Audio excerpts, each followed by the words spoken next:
देश में जातिगत जनगणना कराए जाने की मांग को मंजूरी मिल गई है। वहीं जातिगत जनगणना को लेकर सियासत भी शुरू हो गई है।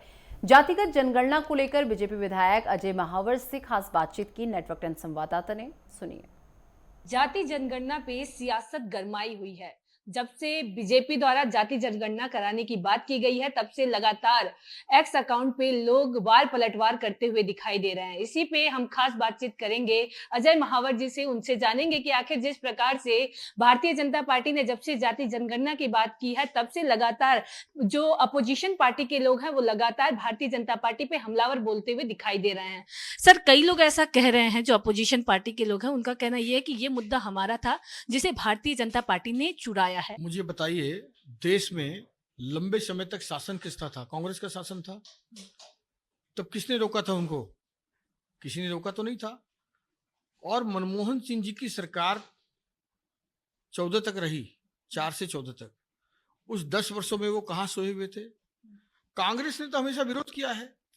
राजीव गांधी ने ओबीसी को आरक्षण देने का विरोध किया था। और रही बात चुराने की, तो बड़े ही साफ शब्दों में कहना चाहता हूं, 2010 में हमारी लीडर ऑफ अपोजिशन आदरणीय बहन सुषमा स्वराज जी थी।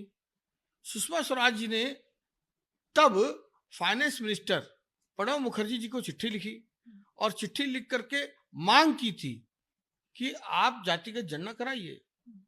तब क्यों नहीं कराई गई? तो हमारी तो मांग की चिट्ठी पब्लिक डोमेन में भी है कि भाई सुषमा स्वराज जी ने चिट्ठी लिखी थी। क्या कांग्रेस दिखा पाएगी? हम तो ये भी दिखा सकते हैं कि राहुल गांधी के पिताश्री जब प्रधानमंत्री थे, तब से लेके उन्होंने ओबीसी के आरक्षण का, बाकी अन्य आरक्षणों का भी विरोधी करने का काम किया है।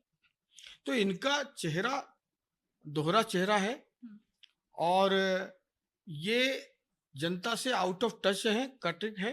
ये जनता की भावनाओं को नहीं समझ रहे।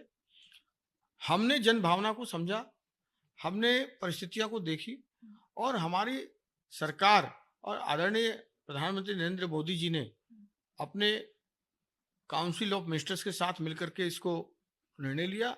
यह देश हित में नीतिगत निर्णय है और इसका स्वागत करने के बजाय वो अन्य बातों में जनता का ध्यान भटकाना चाहते हैं, जो भटकने वाला नहीं है। सिंधु पानी का जो इंटरनेशनल एक हमारा संधि थी, उसको निरस्त कर दिया है।